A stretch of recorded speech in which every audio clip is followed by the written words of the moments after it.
Good evening, everybody. Welcome to another episode of Success Beyond Scales, where we explore deeper layers to take the conversation beyond just weight loss. The whole premise of Success Beyond Scales started with recognition of the challenge that the real challenge is not weight loss, it is weight maintenance. And weight maintenance is far more critical because many individuals who are seeking to be on this journey of health and wellness have lost many, many kilos in the past, but they've just struggled to maintain it. Tonight's topic is very pertinent given that we are on the eve of World Obesity Day, 4th of March 2026. It's very topical because we are surrounded with not just food choices, but a lot of food noise as well. And keeping that in mind, I've got two very special guests who are on this podcast, and I'm very grateful for both of them. Uh, our first guest is Jacqui Lewis, who we have known for a long time. Jacqui is a nutritionist. She's also the clinical director of Be and Healthy, who many of us are familiar with, is a company that has done amazingly well to serve the needs of individuals who are not just looking to get supplements, but essentially wanting to embrace that balanced nutritional plan. And Jacqui is also co-authored a book jointly with our other guest, Adam, on a cookbook. And the title was very catchy that this is not a cookbook. So we'll talk more about that in a moment. And our other guest is Chef Adam. Now, Adam is not just a chef, but he brings in the insights of lived experience. And Jacqui, yes, we have an uninvited guest. We can see that, but that's okay. Uh, we love those four-legged babies of ours, so that's totally fine. But coming back to Adam, Adam brings in insights from lived experience and also what does this food choice and food noise translate into when somebody is actually wanting to embrace this health and well-being and a journey to be on it for a long period of time. So thank you to both of you for being on the show. And jointly with me, my co-host is Monique, who will be helping me stay on time, stay on track, and also take any questions that are coming, which I'll encourage whoever are listening to this podcast live to post their questions in the chat box. So Jacqui, I might start with you first. And I want to just understand being in the space of not just nutrition, but also being the public face of being healthy, where you are engaging on different levels with consumers who are in this space of wanting to eat healthy, eat clean. What does food noise mean, just for the benefit of our audience? Sorry, Jacqui, you're muted, so I'm going to get you to unmute yourself. It's become a not new, but we're hearing a lot more about it now, I think, because the conversation is around people's drive for food and where does that stem from. So food noise, I imagine, I don't have the lived experience of the food noise, but from what I hear is it's a constant distraction and a continual thinking about what am I going to eat next, or what am I not going to eat next, or what am I going to try to not do this time with food. It's almost like this running commentary in the mind that it takes up a lot of space. And I guess my better understanding of it is when we hear patients whose food noise is quietened and just how incredibly profound that can be, because until it's gone, I think they are not aware of how much room that's taking up. And that, I think, is one thing, is that it's being cognizant of how much time we're spending in those thought patterns around a certain topic or a certain idea. So yeah, I think it's certainly, when it's not there, and I think that turns into the surprise of how much it was there. Yeah.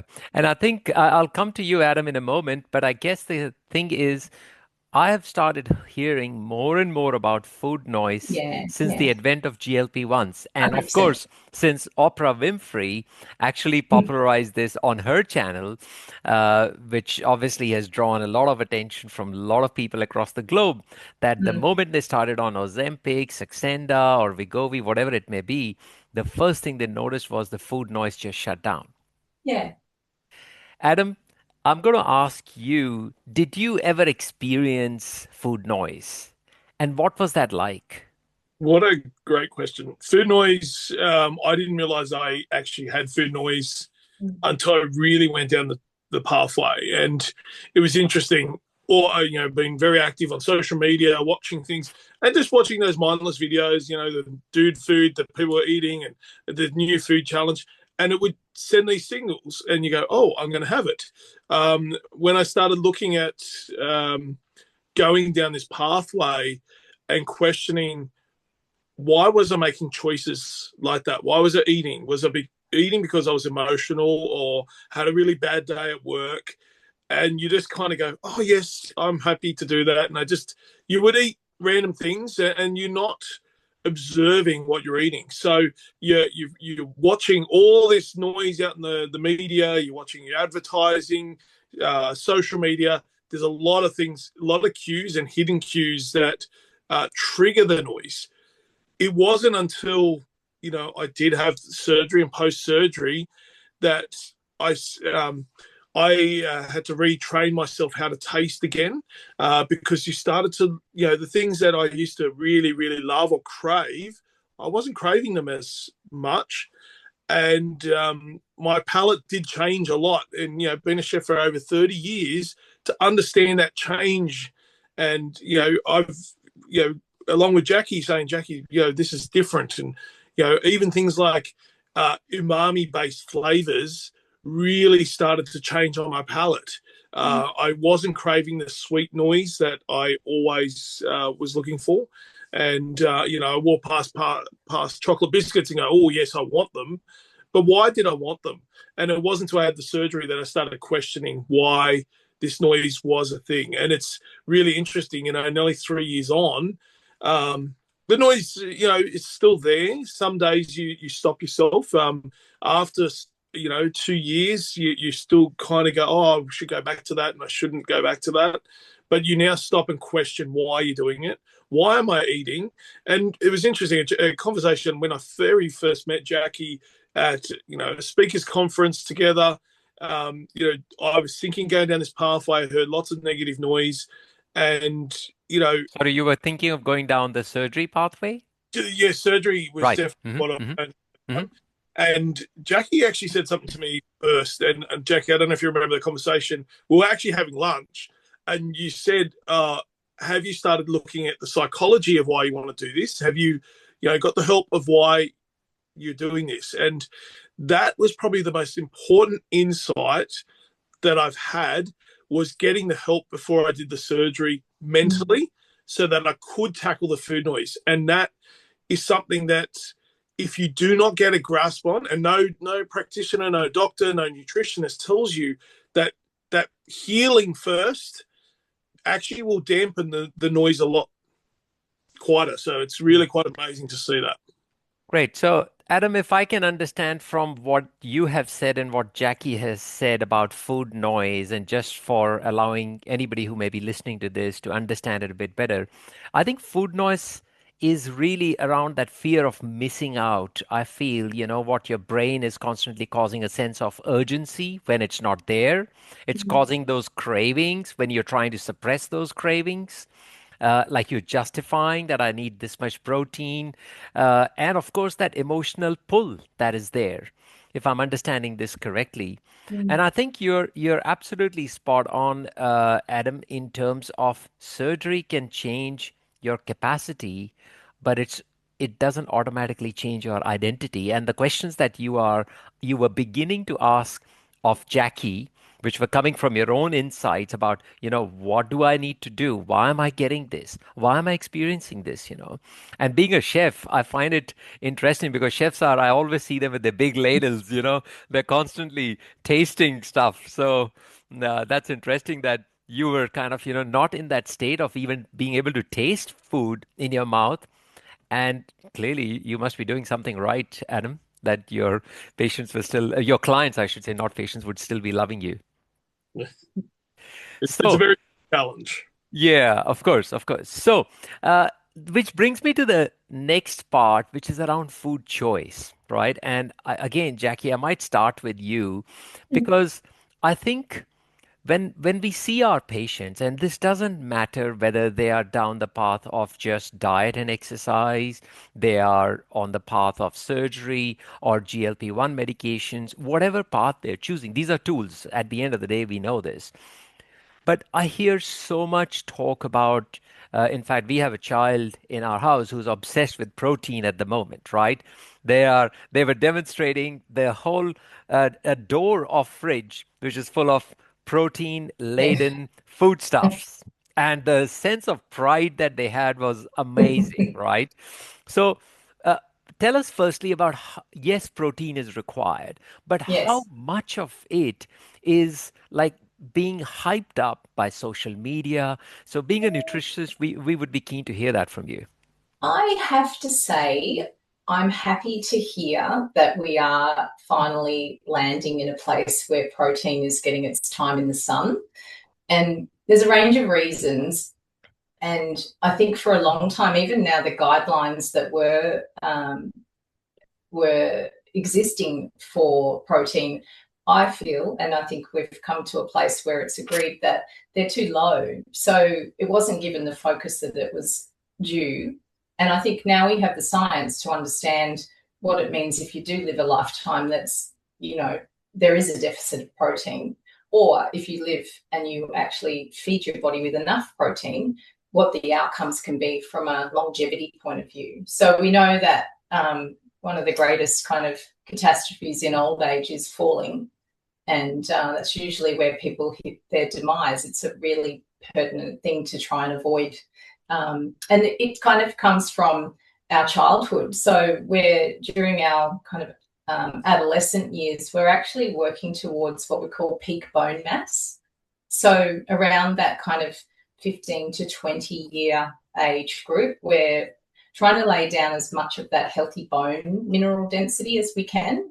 And the reason for that is that when we're on the other end of our lifespan, that shows up. So what our peak bone mass is in our early 20s or our kind of late teens, how we're representing ourselves there absolutely affects the outcomes of our health when we're 60 and 70. And we know that's a reflection. What shows up in those later years when we're hitting our more frail time of life, we know that is actually the foundation is laid way back there in their sort of childhood and early adolescence. So protein's a big part of that. And so is exercise and activity. So that's kind of the secret formula for good bone density is all the, obviously the healthy diet with the minerals and the structures that we need to make bone, but protein is also part of that. And the flip of that is also muscle. So when we have enough protein in our diet and enough activity, we know we're carrying a larger amount of lean muscle mass. And for anyone who's trying to maintain metabolic health, manage glucose regulation, burn a few more calories every day, and keep their basal metabolic rate at a healthy level, I always say that having more muscle on your body is like putting a large V8 engine in your car. Of So course. if you're sitting at the red light, and you've got a V8 Ram or a whatever that is, I don't know how many cylinders a Ram has, and you've got a Mini Minor, and that's a smaller car, even sitting at the lights, you'll burn much more energy. And so over time, that all adds up. And I think that's the key, is to sort of keep the protein coming in, keep the lean muscle mass building, and it leads to strength and balance and good posture. It's a whole range of things. Protein Absolutely. also makes our neurotransmitters, so it'll help you to feel happier as well. Yeah. And I totally agree with all the points that you've mentioned. I think my what we see, or what I'm sure you would see as well, that there seems to be an obsession with protein, and that's Mm, what I'm trying to sort of get to over here. yeah, That how much protein is too much protein? good point. And So and it and I think depends. I refer to just sort of I wanted to just say, and our society equates protein is coming from meat. You go to a Yeah, restaurant, right. they say, okay, sir, what are you going to have for protein? Yes, you've ordered your salad, but what are you going to have for protein? And I Yeah, think that's where I feel as a society we are not highlighting enough of fiber. There is the yes, whole focus is on protein, and yes, the argument becomes very pertinent based on what you're saying is what you're going to yeah. get at later down in when you're in the sixth, seventh, eighth decade. So yes, I agree with you, and I think it's really important to make sure you're getting some plant proteins. So swapping out a few different meals with plant-based like tofu and tempeh, and I tend to lean towards those two as good options, or using soy milk. That's got a great level of protein. It's a complete protein. It will add 10 grams just in your 1 cup. So you're right. It's looking at varied sources of protein. And I think with the hype around supplementation of protein and the ease of use of collagen powder, I think there's an issue is we can be overusing the wrong forms of protein for our goals. And knowing what our goals are and then knowing what each form of protein would provide, then you're making discerning decisions about a balanced way of kind of getting those meeting the goals of your protein intake. So Yeah. it I varies throughout the lifespan. Correct, correct. And I think the argument gets even more interesting because, in light of GLP-1 medications, we know it is associated with muscle loss, right? So these Yes, people, yes. in fact, there are reports. These are not studies. These are reports coming from India, China, Lots of large muscle population loss. bases. These people are preferring to subscribe to Ozempic sort of program rather than go Yeah, to the gym I and know. do a diet plan and exercise. And essentially, what will happen to these people when you regain the weight? You lose muscle and fat, and you regain only fat. 100%. So it's So kind of get like a double that whammy. 10 years time when this is the cycle that we will hit. And I actually did a webinar earlier today talking about metabolic health and the new way we're doing things and new interventions. And yes, I think without that structure around it, lifestyle, weights training, resistance training, whatever makes you feel happy, the pillars of lifestyle underneath, and a balanced and varied diet, we're going to have major problems down the track with bone density and sarcopenia and frailty for sure. Correct. Now, before I go to Adam, Monique, are there any questions? I can see there are some questions coming up in the chat box, and I might request you to just tell us if there's anything pertinent that we can address now, or we can keep moving on. There Because are a couple of questions that have come in. So one of the first questions is, and this is from Anita, what is a healthy MBR for a female aged 55? metabolic rate. Yeah, it depends, doesn't it? Because it's all individual, and I guess it depends on muscle mass, body mass, activity levels, goals. It's very hard to say this is your desired intake for the day without your data. And I think that's a really important thing that we need to address is, and it's really pertinent for this episode of Beyond the Scales, is getting off the scales and really looking at what our body is like what it comprises of, so body composition. And I think we're still trying to move our mindsets out of the 80s where we were on the scale, on the scale, on the scale, and we were counting calories. And we really, particularly if you're doing sort of any other intervention where muscle mass is at risk, it's really, really important to have a good understanding of where your body composition sits. So total body water, total body mass, lean body mass, and then out of that you can calculate your your basal metabolic rate, but it will vary from person to person.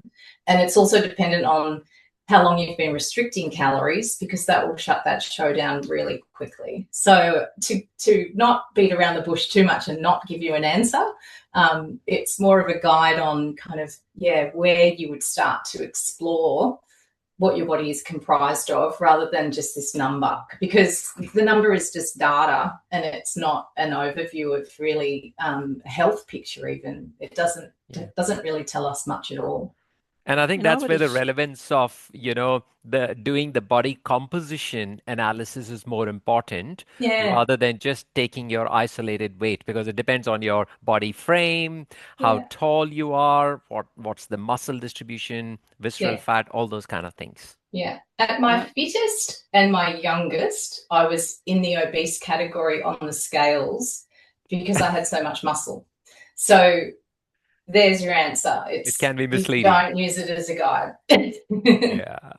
So this is really something that you could do twofold. One, you can get those scales, which can do all that body mass composition, but it's also about tapping in with your GP or, a medical team that's able to give you that feedback as well. Yeah, 100%. And bone density, I think if we're doing anything like this, it's really good to get a baseline. So a DEXA scan, which you would get through your medical team, will assess bone density, visceral fat. They'll tell you exactly where everything's at. And then I think it's a really smart move, because we can monitor that and catch anything that might be changing really early. And I think in the bariatric community, we're really starting to see some bone mass problems. And I'm hearing it more and more, I think, just as time goes on. We're just not meeting those needs for the minerals and losing that mass. So baseline bone density and DEXA for sure. All right. Well, let's get down to ground reality. Adam, yes. To it, and I come from a non-scientific way. Yeah, I was going to say that. We need to hear from you. The best thing that I could ever say is ditch scales. Do not worry about scales. I got into a pattern, and, years prior to having surgery, you do every diet, you do Weight Watchers, you do light and easy, you do everything, and one of the things that you get an obsession of weighing yourself all the time. And one of the best results was not only because before you have your surgery and after you have your surgery, you have your blood test, which I learned more about my body in those short blood tests.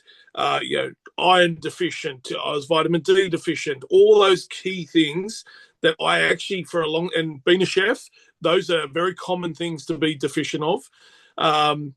And throwing out the scales was one of the biggest step forward to my journey of losing over 97 kilos.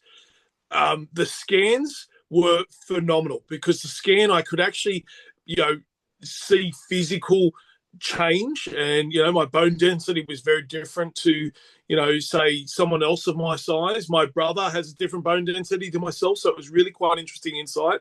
And getting rid of the scales was the best part of that psychology moving forward, doing with your head, because weighing the scales and go, okay, I drank some water, but I didn't drink enough water, and then I gained an extra 800 grams this month. It's really frustrating. And the amount of people that post-surgery that I've actually said to them, hey, friends, going, I'm really inspired by what you're doing. I'm saying, well, first of all, drink lots of water, get rid of the scales, and just start exercising, moving a lot more, and things do change. And the best thing that I ever felt was, not only with the scans and, getting my vitamins right and that fix was, a couple of months down the track, my knee pain was completely gone. And I had really bad knee surgery, and it was, the cartilage was deteriorating. 6 months after, and maybe because I was having collagen broths or whatever it is, there was a lot of changes in my body. The other thing was walking upstairs and going, oh, wow, I'm not losing my breath. Also, doing things like small activities like running or the fun things, the changes in your clothing, the changes in your appearance, that is the biggest thing that anyone could ever do.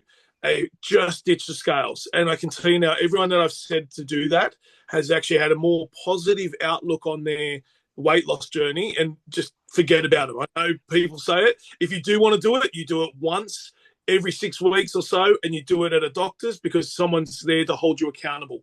That's the other thing, holding accountability. So I think, Adam, thank you for sharing that. And I think non-scale victories are such a well-known cue, an underutilized cue, which people don't use as much until they are reminded. Reason?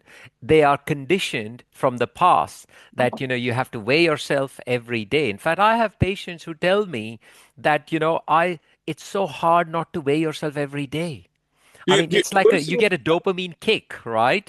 One or of not.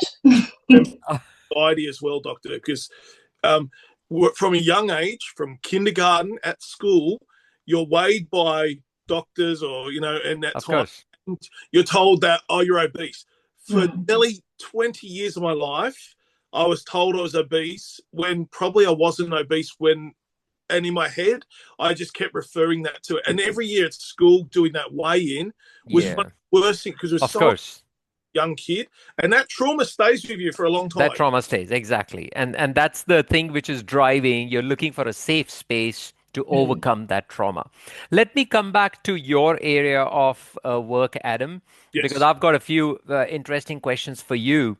And one of them is being a chef. Now that you wear the hat of being a chef on one side and also somebody who's had gastric sleeve, is that correct? Yes. 3 years ago, is that correct? You had gastric sleeve Yep. 3 years ago. Tell us about how has your meal structure, because prior to that, a lot of people would have noticed or they see that I graze. I graze, either they graze through the day or they starve through the day and binge eat at night. This is before surgery, So right? Tell us about your meal structure and how have you changed it? So I'll quickly touch back on protein as well. My more protein, of course. So I'll just go back on because it's an interesting insight. So I come from 3 different areas. My background is a product developer chef. So I was a chef that's created a lot of R&D in this country. And one of the things I also did was trend insights, looking at trends globally, and I still do this now. And, for about 15 years, I've been tracking, well, actually 20 years, tracking trends globally for big food companies. So I've worked for companies like Campbell Arnott's, so Arnott's Biscuits, Campbell Soup, George Western Foods, Don KRC, really big brands, Suntory, Cerebos, massive companies. And even while I was doing my weight loss transition, I worked for a plant-based alternative company, creating plant-based mediums. And protein was the biggest thing. Both Woolworths and Coles are going protein, protein, protein, protein. And everywhere it was, Jacqui mentions about healthy plant-based proteins, everything from your soybeans, your fava beans, all those. And food developers and big food companies are going, let's do protein. And protein I've been tracking for a long time. Yes, protein's got its limelight, it's got its spotlight. And it was interesting. So from a product developer, from a chef tracking trends, and then going through surgery and going, okay, now I've got to change my diet, and having the surgery and going, oh, I can't eat eggs anymore. It took me about 18 months to eat eggs again, which I absolutely love eggs. I had to find alternative sources of protein. So it has changed my meal structure, what I'm eating. Jacqui and I had this fantastic conversation. We were doing a video for the book series, and we talked about plate size. And, I was brought up in the western suburbs of Penrith, in Sydney, where mum and dad, you ate everything on your plate back then. Of course. And used to do, because there are kids in Africa that would starve if you don't finish your plate, right? Correct. And it was scary that, that technology, even the plate size. And Jacqui showed me a plate versus the plate that we all conditioned. And we are conditioned that way. Eat your food and, eat your food. Dad had 7 vegetables and steak, and it was piled high, and it was very common. And you wouldn't get dessert unless you ate that. And it was like, well, that's really bad behavior in that sense in there. And it was really interesting as a chef. I go to all these fancy dinners. I go to all these amazing degustation, 12, 13 courses. And, I don't get me wrong, I love that. After having the surgery, the biggest change was I don't have to be ashamed of not finishing food. One of the biggest trends that I've been tracking the last 3 years is, and GLP-1, all these sort of stuff, that where people's meal sizes are different. And it wasn't embarrassing to go to a restaurant and order off the kids' meals because I couldn't eat the meal. And, changing my mindset, the meal size went from this massive plate down to an entree plate. Now, there is a horrible stigma in society where people judge you, whether it be your waiter, whether it be people out to dinner. And I still remember the very first time, it was about 9 or 10 weeks, where I went for a dinner and canapes were coming out, and I was really judgmental. And as a chef, it was really hard to look at the food that was coming out and I'm going, that's stodged, that's not going to go down, that's going to get caught in my, and all the changes I had to make. Yes, I got judged. People would look at me going, what, you should eat more, why aren't you eating more? And, family, friends, other chefs, it was such a judgmental cycle. And, now I am so comfortable in going, I'll eat what I have. I go, every time I get a plate, I go for a smaller plate now. And I watch other people. We had a women's International Women's Day lunch at work today, and everyone was piling their plates up. And I just had small bits that I was knowing that I could get down, knowing I was going to be satisfied with. And people even still comment going, aren't you going to eat more? Don't you need more? And being a male too, that is the biggest thing. And I think, Adam, there is a sense that, people want to feel related to you as well. Correct. There is a social element to that, and we recognize that. And I think that is going to take a generational shift. I want to say, for us to kind of, understand that food, yes, from the cultures that we have come from, food is a common binding factor. If you don't, even now when I go to people's places and they're trying to feed me from, say, Indian culture, and if I say, no, I'm not here to eat food, they're going to feel offended. Yeah. I think that's a cultural thing. The best saying that I've ever heard in my life, and I've had it all my life: never trust a skinny chef. Well, I always say, in rebuttal, never trust a dead chef. So that's the best way. That's a There's good a one. fine line there, isn't there? Yes, but let me get back to my question around, okay, bring the focus back now to the audience. How did you bring structure to your meals? Because after gastric sleeve, you can only eat so much, right? So what is your structure now? What were the challenges that you faced going from let's call it an obese chef to now a lean chef? Yeah, look, and this comes through conversations with Jacqui, and Jacqui was a real inspiration in my journey. Not many people have a Jacqui in their back pocket, and we worked on this project together. And Jacqui showed me the most simplest thing was a plate that Jacqui has, which was segmenting portion sizes on the plate, and it really put into my mind a mental map of how I design my plate now. Even when I'm designing dishes for, whether I'm doing an event or something and I want food, I actually still use the same principles. Might be a little bit bigger portion than what I normally have, but the same principles of putting my protein here, my sauces here. So I'm looking at the plate. I'm looking at the size. I'm not using the whole circumference of the plate now. So if it's a side plate, the rim is like the boundary. No, you can't put anything on there. If it's on there, don't eat it. So I put it in and I structure my plate very differently. It's a really interesting insight, especially when you're going to a restaurant and you're going for a 13-course degustation. I taste still, which is fine. If I enjoyed it, I will probably eat a little bit more. And there are, I'm not worried now, and a lot of people know that I've had the surgery, to say, sorry, guys, I'm not eating that. And, just that mindset. The other thing is structured now. When I first, looked at things like eating more protein, I had the protein yogurts. I couldn't get them down. Now I actually enjoy them and go, I don't have to eat the whole thing all at once. I can eat half now, put it away in the fridge and eat it when I am hungry again. The food cues aren't the same as what they used to be. And one of the triggers still may be there, but the triggers are very different. I heard the best insight ever.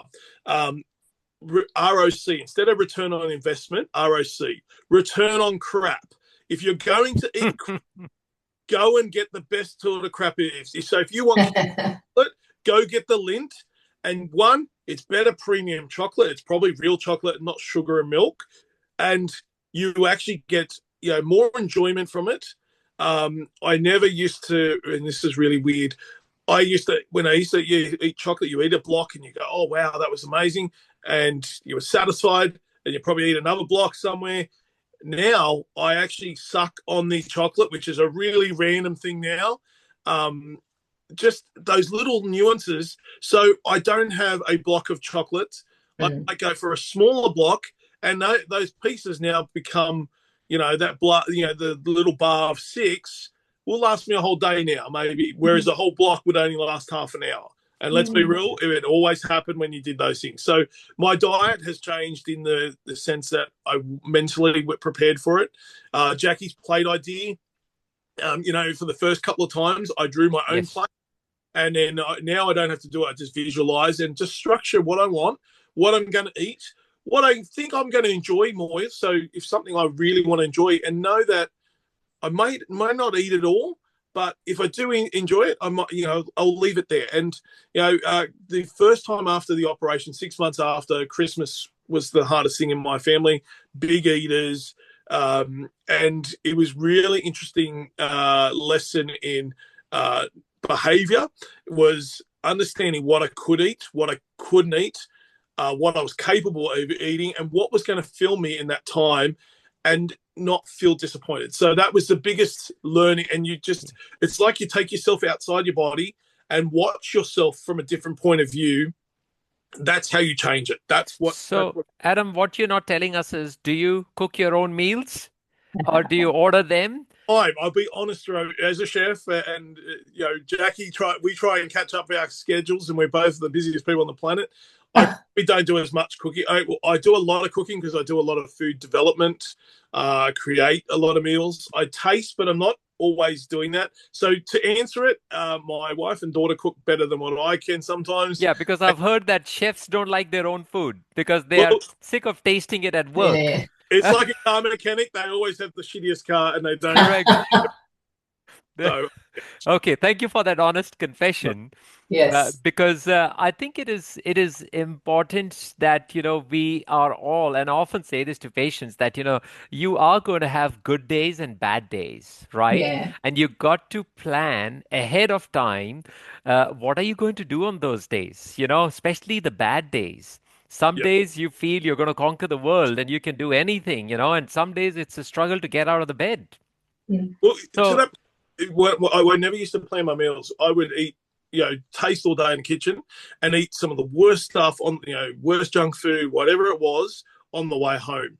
Now I'll have, muesli bar in my bag. I might have some nuts in the car. So I've got snacks or things around so I don't feel tempted. That was the biggest change in what I do. And, if I've got, nuts, and I never used to like Ziploc bags, but they're the best thing in the world.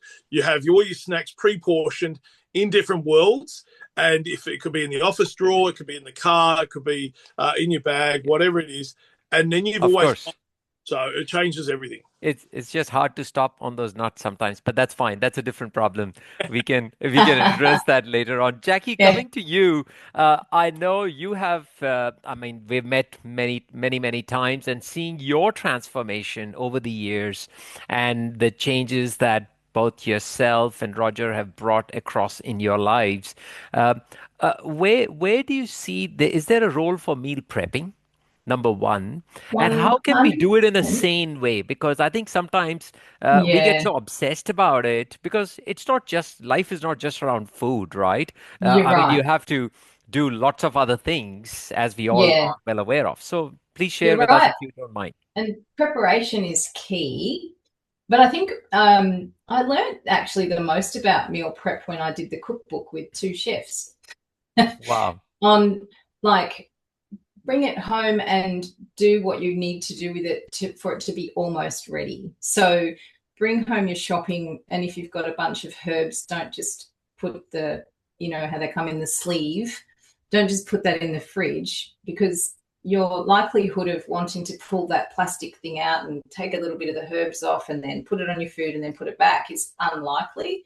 Whereas if you prepare the herbs, just as an example, snip them up, pick them and put them in a little container, you're more likely to just pick one out and use it on your meal. So the same thing goes with So make it as convenient for use as chop up the veggies, peel the potatoes, do whatever you need to do, get it ready. And as a nutritionist, I used to reject cutting things up before you use them, because we know that oxidation takes place and we lose a little bit.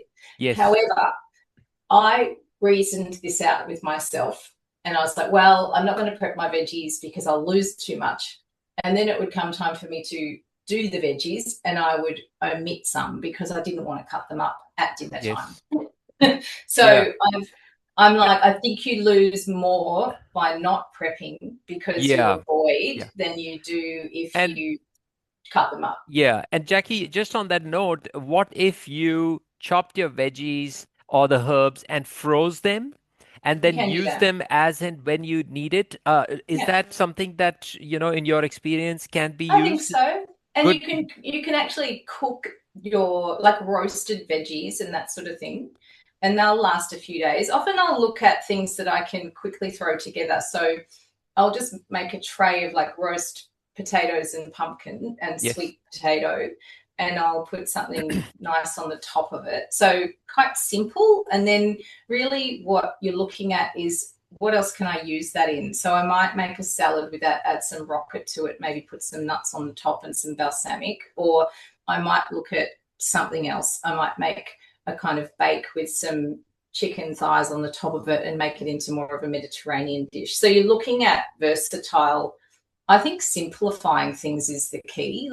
The diet really needs to be meat and veg and some carbs. And when you look at that, the different ways you can do it, the way you bring flavour is through what you put on it. So it's looking at picking your herbs and having a range available. You can have Indian, Mediterranean, Thai, of course, different styles with the same ingredients. It's just what you put with it. So it's being imaginative and just having your staples. But I think, and of course, they're also creatures of habit. So eat the same meal 3 nights in a row if it's easy to do and you're going to do it and eat well as a result. I don't have a problem with that. I think that's key. Not trying to offer a smorgasbord at every opportunity, because it just becomes too hard, and then we don't do it, and then it's too much work, and we go and get the bachelor's handbag and whatever else goes with that. Uber Eats on the phone, correct? That's it. It's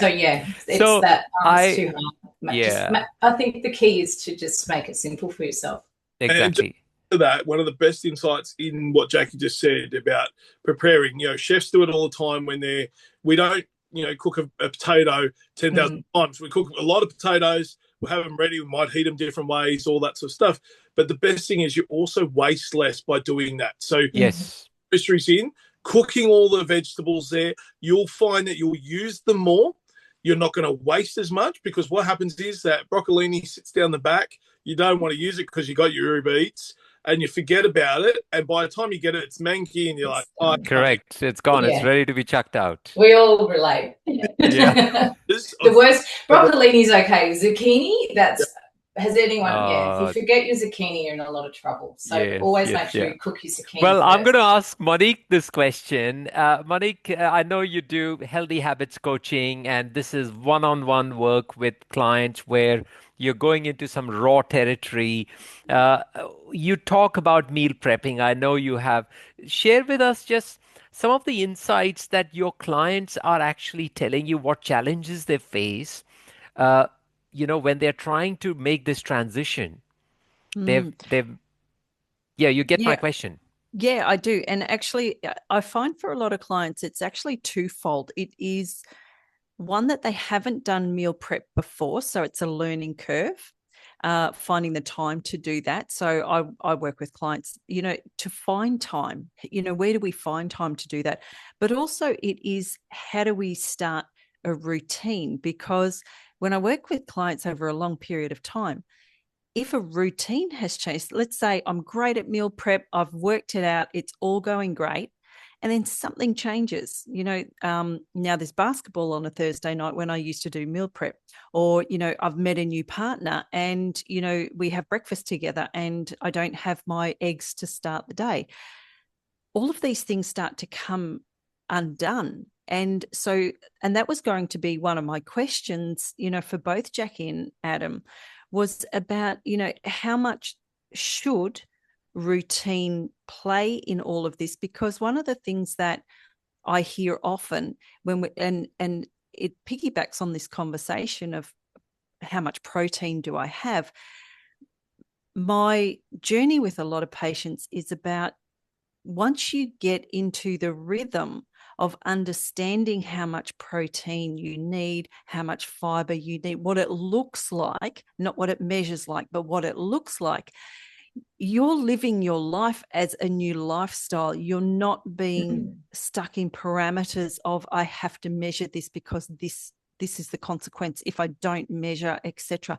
So I guess my question is, how much do you think routine should play in this for people to go to that successful, I've got this great lifestyle, I don't have to think about what I'm doing because it's now a lifestyle?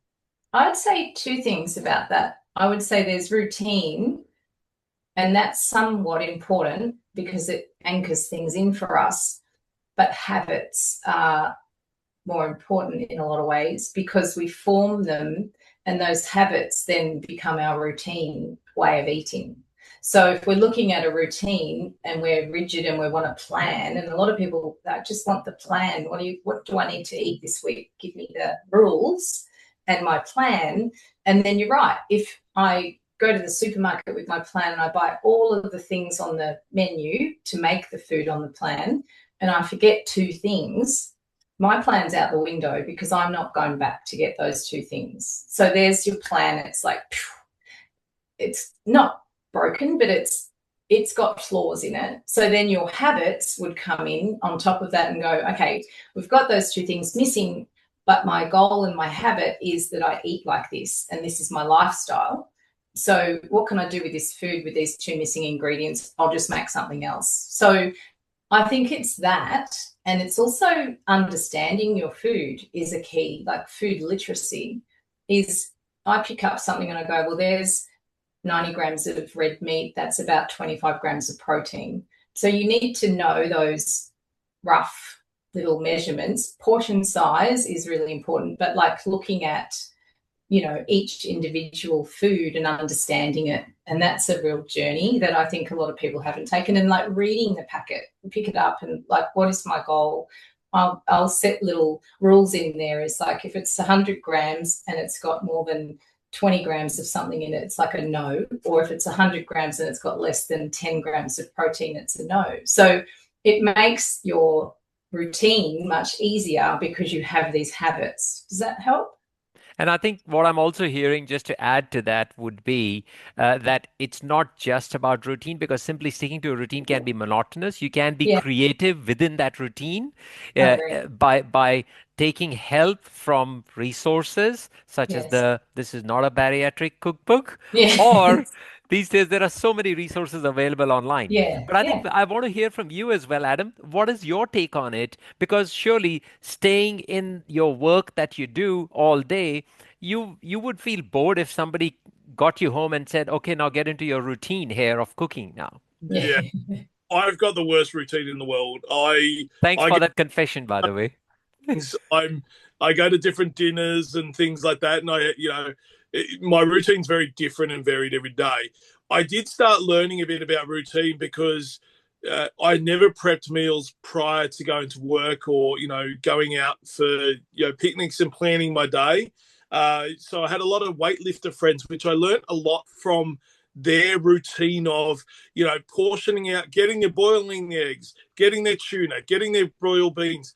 And what's amazing about that they had that routine. I actually put some of that routine in place. So I knew if there was a bad day, I would have things like a soup and things like that as well. One of the best things I can ever give you as a lesson is when I coach restaurants about designing a menu, You could have a pumpkin soup on all year round, right? But what you do to it or what you add to it, it will be different each time you do it. Correct. So one day is going to be sour cream. Maybe I put some chili in it the next day. And pumpkin soup's a good base. So if you do have an inflexible day, it might be just pumpkin soup because you forgot to buy the ingredients. Or you want to go a bit more, I'm going to put sriracha, or I'm going to, put some tofu and, make it like a minestrone style pumpkin. It's versatile. So you can still have your routine, have your core item that you know that you're going to love and use again and again. And if you need to swap it out, you swap it out with, herbs, or, you've got different protein. The worst thing is sometimes you go to the shops and you go, oh, I want to get, this really lovely steak, but steak's gone through the roof. So you end up buying chicken and you go, well, I can't make a beef bourguignon with chicken. Well, actually you can, because you're using the same principle. It's not quarter beef bourguignon now. It's, a very different style dish. So having, if you've got the life like me where life is crazy and you go to these different events and, all the fun stuff, I do have some routine where I have some core things, and soup's my core thing. So I always have like a soup that I can have at work in my desk, where it be a shelf stable product, and I might have some herbs or things that I bring along. Like Jacqui said, you've cut your herbs up. You can take some of them in a little bag and you bring them to work, and I've got some chives ready to go. It's simple little things like that disrupt. You've got a routine because you've got a core item, but you're disrupting it with changing the ingredient. That's probably the best thing I could say. Amazing. That's great. And looks like we are getting sort of, towards the end of this conversation. It's really been sort of insightful hearing from both of you about what exactly is kind of lying at the essence of this food noise, food choice sort of paradigm, the topic that we have been talking about. And I think just to summarize for the audience, and Monique, I'll get you to share with us if there are any questions from the audience. But I think what I have heard is food noise isn't a failure. It's actually a combination of biology, marketing, emotion, and I think identity, which is colliding in the mix, So that is what is leading to this food noise that we are hearing about. And of course, food choice, what I've heard from you, Jacqui, and also from you, Adam, is really around not just sticking into monotonous routines. You can create variety. And I think just to share a bit of a personal journey, I don't know if you guys you probably may not be able to relate to this, that Melbourne had 6 lockdowns in COVID in 2020. We had a lady who used to come and cook for us. I was not like an Indian man, was miles away from the kitchen, right? We were not allowed to get into the kitchen. Boys are not meant to come into the kitchen, So it was a very hilarious thing. But this lady who used to come and cook for us stopped coming. She said, "Oh, I can't. It's lockdown." And I said, "Oh, bugger all, And then I took a challenge on myself and I said, "Look, if I can operate on someone, surely I can cook." And believe me, there were some tough dishes and decisions that I had to make which were not best, but I didn't have the heart to throw them away because I was the creator, right? But you know what? After a while, I started to love cooking and feeding my friends and family members. It was de-stressing for me. Honestly, I didn't realize that cooking was de-stressing for me. I would sometimes come from work and I'd say, "All right, let's cook something today. Put the music on," and we would just cook. Doctor, it's so good when it becomes part of it, brings you together in a different way. I love that you say, if I can operate on someone, I can cook. Well, it was my own challenge to myself, I think right? I'll record that one and play that around the house. Cooking is like surgery. Just put it out there. I 100% agree. It needs precision. If you understand the basis of chemistry, you can cook. Well, I can say I put my apron on, just like the surgical apron, because I'm very conscious of carrying these flavors into my bedroom. It can happen. I know that. One of the best things that you could ever do, and it's really interesting, a lot of people are afraid of cooking because they don't know how, they're scared. And one of the best things I can always say, who are you cooking for? Are you cooking for yourself? Because one, you're keeping yourself healthy and you're keeping yourself alive. Yeah. You're cooking for family.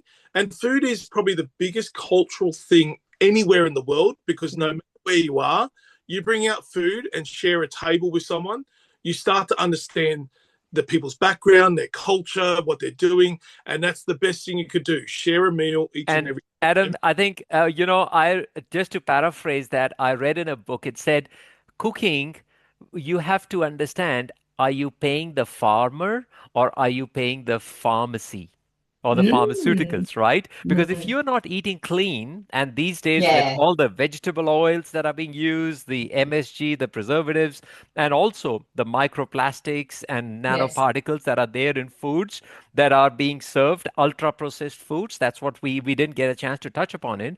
I guess Yeah, the thing is, they are all sowing seeds of disease. 100%. And great. in at our place, we use MCT coconut oil. We Yeah. use oils that we know are healthy and do not create more inflammation.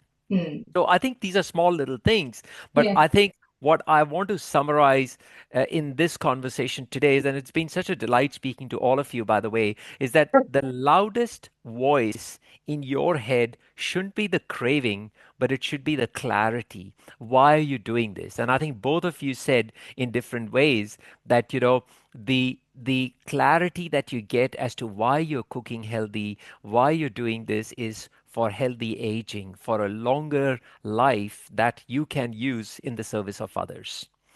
Uh, Monique, is there any final questions that we have from the audience? I know the There, chat box has been going. yeah, there are just a couple, and I'll quickly go through them. So, one of the questions is, I love baked beans, the reduced sugar one. Is that okay as a protein substitute?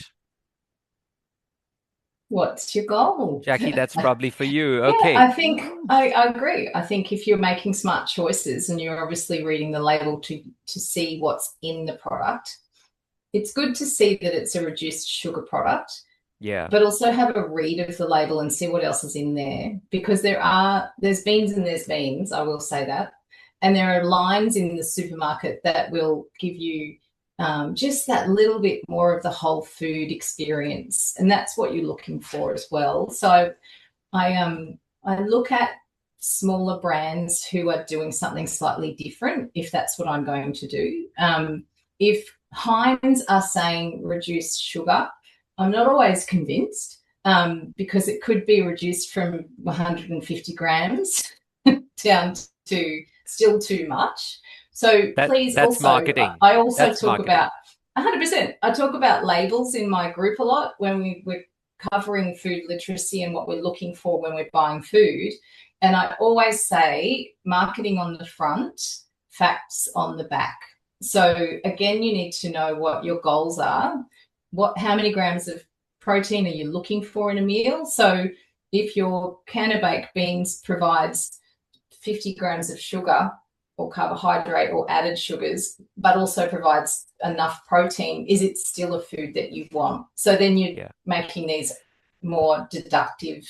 Yeah. I've Jacqui, got if nothing I can. against a bean, of course. Yeah, sorry to Um, interrupt you there. I think I would really love to know when you are hosting the next reading the food labels workshop or ah, something on those lines. Please yes, do share with us I because will. our audience would love to know about it and maybe attend that workshop, Absolutely. And if I'm happy to possible. do one for you. So please, if there's any Oh, topic that you want me to unpack in a bit more detail, let me know. amazing. We are already Um, having people who are saying got they the would list love there. it. So, Yeah, exactly. it's Yeah. always very popular. I also did a live session on protein and like sources of protein and their target tissues and what it's all about. So I'm happy to tie in a couple of topics. But yes, the label one is always a really, Amazing. Yeah. yeah. And I think with that, I probably want to say we are on the hour. I want to thank you, Jacqui. I want to thank you, Thank you. Adam. And Monique, thank you again for being a lovely co-host and for taking all Mm. those questions and everything.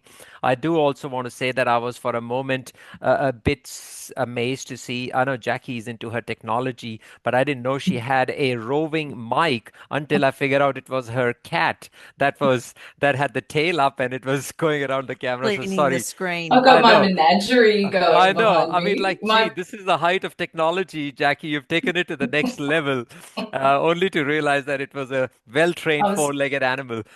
I was hoping that you would think it was a mic. Nobody's home. I usually have my people to look after my pets, but No, I could hear them all driving out. And then I thought, oh, here we go. And the dogs are starting to ramble no. up and have a But thank rumble you. as well. That shares with everybody that, we are all human beings. We are dealing with the same challenges. But I think at You the didn't end of see how this, much I was holding her back. I could see that. Like, All right. Have a good evening. Thank you very thank you much, so much. everybody, I for being appreciate with us. you Really inviting me appreciate on. it. Take care. Thanks, Beth. Thanks.